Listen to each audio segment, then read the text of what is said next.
This is the Late Round Podcast with your host, JJ Zacharisa.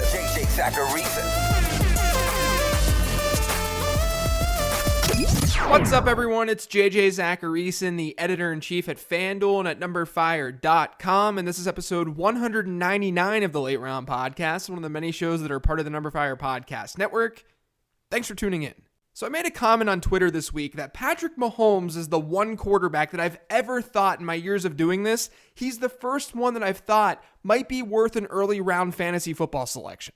And naturally, there were responses from that tweet that ranged from, "Don't do it, JJ," to, "Yeah, you're totally right." But I wanted to provide a little bit of context to that tweet to start today's show. You guys know all about the late round quarterback strategy by now. And as each year has passed, quarterback average draft positions have gotten later and later. That's because of a mix of two things happening. First, quarterback play from a fantasy football standpoint has been better, so we've got a lot of quarterbacks who are usable in fantasy. But also, I think fantasy managers are just getting smarter. I don't say that thinking that I'm the reason this has happened. People have been drafting quarterbacks late for years.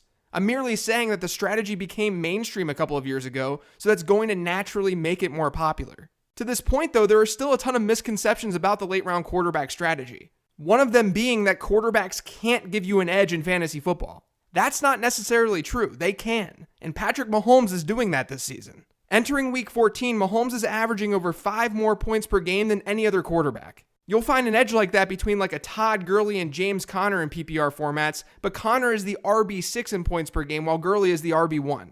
And then wide receiver has even less value at running back and so on. We're talking about a 5-point gap between Patrick Mahomes and the QB2. The thing that doesn't go into that sort of analysis is replaceability and cost. Replaceability just means that you can stream quarterbacks or you can find reasonable ones off the waiver wire each week. So that makes the position less valuable. But cost is what I really want to focus on here. If you want to hear more about replaceability, I basically talked about late round quarterback drafting on the Superflex strategy episode that I did this offseason, which was episode 139. But let's talk about cost. In that same Superflex study that I did, I looked at how each position in fantasy football fared when you compare ADP to actual result. And it wasn't surprising to me, but it might have been to you guys, that quarterbacks are actually the least predictable position when you strictly look at where they were being drafted at the beginning of the season to where they finished. So to put this another way, we usually have a group of quarterbacks that fantasy managers are willing to draft a little bit early each season. But those quarterbacks don't necessarily pan out at a higher rate than running backs and wide receivers, or even elite tight ends. And that's been especially true over the last few seasons. This year, the quarterback who was being drafted early, or early-ish, was Aaron Rodgers.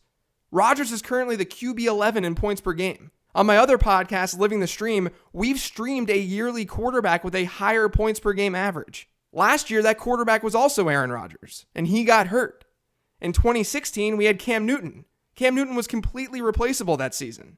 He was QB13 in points per game. In 2015, Andrew Luck had by far the highest ADP of all quarterbacks. And he got hurt, but he also wasn't averaging a whole lot of points per game before that injury. This is all to say that I think a lot of people view the high-end quarterbacks as safe when they're not safe at all, especially at a replaceable position. Now, all the while, in 2015, only Cam Newton was sort of giving you an edge at quarterback, averaging 2.5 more points per game than any other quarterback. In 2016, Rodgers wasn't even 2 points better than the second-ranked Matt Ryan, and last year, if we don't count Deshaun Watson, who missed a lot of the season, no player was really giving you this overly significant edge at the quarterback position. At least not like Mahomes. No quarterback has really done what Pat Mahomes is doing versus the rest of his position.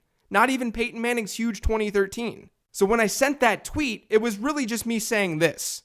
We know quarterbacks can give you an advantage in fantasy football. Half the time, there's really not a significant advantage. The other half, there is, but a lot of times, those quarterbacks are being drafted late, as Patrick Mahomes was. And even though there will be some regression statistically from Patrick Mahomes because there's almost no way he maintains his touchdown rate, it's hard for me to simply ignore that he's a second-year quarterback with great young weapons and with one of the best offensive minds in the game coaching his team. Sure, Patrick Mahomes won't give teams this much of an edge year over year. And there will certainly be late-round quarterbacks who jump up into the elite tier year over year as well. It always happens.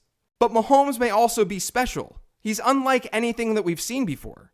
And that at least should open my and your mind to the possibility that he could consistently give you an advantage at quarterback year over year, rather than this being a massive one-year outlier. It's an outlier for sure, but regression doesn't mean irrelevancy.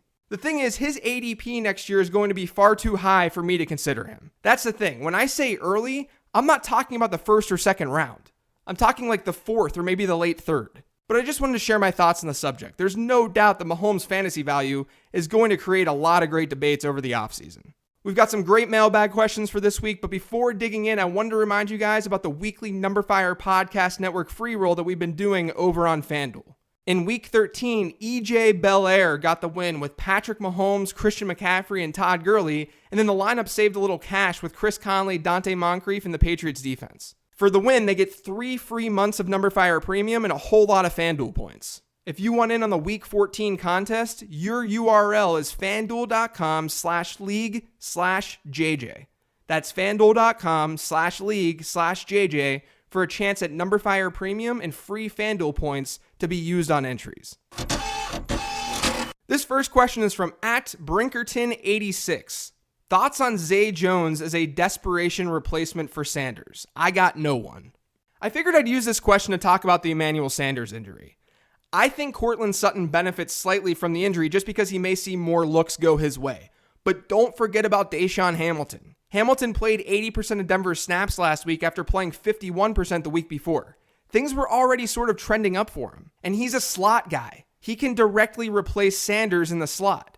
So to me, he's the one who's going to benefit the most from this injury just because he'll go from seeing just a couple of targets per game to potentially 5 or 6. And regarding Zay Jones, I like Zay Jones as a player. And if you guys remember, I actually had him as a very deep add on rosters earlier in the season on a 15 transactions episode. I think he's fine. He's probably a wide receiver 3 or 4 type, and he's better off in PPR formats because there's not a whole lot of touchdown upside in that passing attack.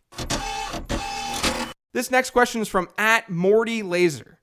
Which defense are you targeting for weeks 15 and 16? So for week 15, you can play Baltimore, who are out on some waiver wires because of their matchup this week, but I don't mind Buffalo, Jacksonville, and Seattle too. And Atlanta is a team that would be a super traditional streamer. No one is going to have the Falcons, and they're at home against the Cardinals. And then in week 16, you could go Tennessee against Washington, maybe Dallas at home against the Bucks, maybe Indy at home against the Giants, and then the Browns are at home against the Bengals. This next question is from @PolishedTweeter. I've been a commissioner of a league for 7 years and I'm curious. What are your biggest lessons learned? Pet peeves, rule changes, etc.? I think the number one thing to always remember as a commissioner is that any hole that exists in rules that you think will not be possibly exploited, they'll be exploited. If you don't think teams will tank for better keepers or a higher draft pick, for instance, they will. They will tank. You need to set rules around it. You need to set rules around absolutely everything. I also think having managers who actually care about the competitiveness of the league matters a lot as well. If they're children and they can't take a loss in a game that they can't fully control, then they're probably not going to be good managers. My biggest pet peeve as a commissioner, though, is most definitely when people in the league can't comprehend how annoyingly difficult it can sometimes be. I'm not trying to make it out like being a commissioner is a full-time job, but things like setting a draft date, collecting money, making sure the competitive balance is there, tracking keepers, all of that takes time and effort. As a commissioner for 16 years, I've seen a lot, but I think the biggest thing is to make sure that you have rules around everything. That way, there's never any controversy. This next question is from @TRBlackledge.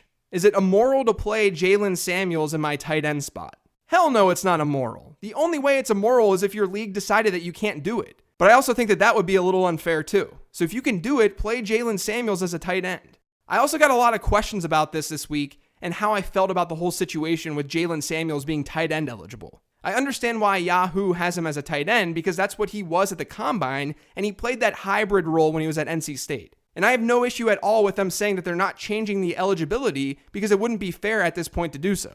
But I do wish that it would have changed to running back when it was very clear that that's how Pittsburgh was going to utilize him. So that's my only beef with it. Since they didn't change it though, then I think it's smart to just keep things the way that they are. But no, it's not immoral to play him at tight end. Your goal is to win. This next question is from @GMAC_official. Have Rivers and Wilson. Guy I'm playing in first round has Keenan Allen. Should I play Wilson instead of Rivers since he has Allen? Any correlation between starting a quarterback where you're playing against the quarterback's top wide receiver target? Does it cap my upside? Thanks. I would be playing Rivers because he's the optimal play. I get this question a lot, and that's my answer to it. Play your optimal plays first and foremost. Russell Wilson has a really tough matchup this week and Phillip Rivers doesn't. If it were a toss-up, sure, maybe your opponent's lineup will force you to adjust who you're playing. Or if you're a huge and clear underdog, maybe you play Wilson in case the Chargers somehow don't do anything offensively against the Bengals. But when there's a clear better play, which in my eyes, that's Phillip Rivers this week, then you can't let something like this change your decision. This next question is from Ulri40. How do you feel about a 3-win team claiming Jalen Samuels and Adam Humphries this week? This really goes back to the question that I got on being a commissioner. If there's no rule around bad teams claiming players, then I think it's fine. If there is a rule, then that league manager shouldn't be able to claim Samuels and Humphries. It's really as simple as that. This next question is from @the_Lawrax. As someone with a bye, what kind of stuff can I do to be proactive and be ahead of my week 15 opponent? Should I be blocking them from players? Currently rostering Sutton and Jared Cook, I have George Kittle, and I dropped my kicker. Yeah, I think dropping your kicker is a very smart move if you can manage it. That way you can hold on to more high upside players. And generally speaking, when I say high upside players, I mean handcuffs. Because if a running back gets hurt this week and you see his handcuff sitting on the waiver wire because you decided to hold on to Cody Parkey, you're going to be upset about it. But just make sure your lineup is ready to go for next week. Have your defense ready, have your starting roster ready. And if you see a potential opponent with a weakness somewhere, maybe at quarterback or something, maybe do what you said and try to block that manager from a top quarterback streamer. Think about your roster first, and then think about theirs. This last question is from @MrTC Mitchell. Do you trust the math breaking Russell Wilson in weeks 14 through 16? Look, guys, I've been wrong about Tyler Lockett specifically all second half of the season. Like I said on my matchup show this week, I had Lockett as a buy when the season started. I liked him as a late round pick. But my goodness, the dude is scoring a touchdown on like every 4 receptions. It's not normal. And that extends to Russell Wilson too. Wilson has a touchdown rate that's way higher than we've seen him hit before. With touchdown rates or touchdowns divided by attempts, you'll generally see regression year over year. And you'll also see better quarterbacks with higher than normal rates. But this isn't just a higher than normal rate.